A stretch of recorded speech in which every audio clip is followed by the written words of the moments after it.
Laban Pilipinas!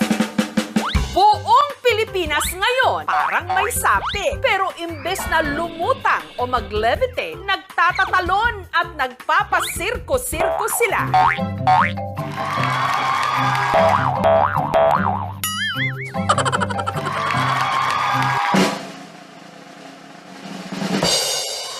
Gaya na lang sa coffee shop na ito sa Rizal, kung saan ang mga barista tila nagpapamalas ng kanilang winning floor exercise performance with landing.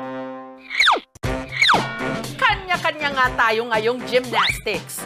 Ang bago kasi nating iniidolo, ang double gold medalist sa 2024 Paris Olympics, si Carlos Kaloy Yulo.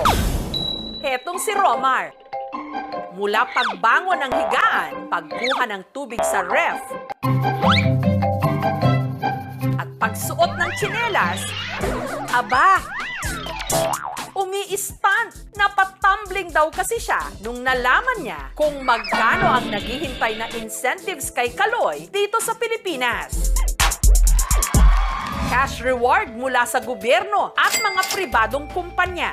3-bedroom fully furnished condominium, house and lot, brand new car, at kung ano-ano pang lifetime perks. Ang tinatayang kabuuang halaga ng mga pabuyang matatanggap ni Kaloy, tinatayang aabot na sa 100 million pesos. Deserve!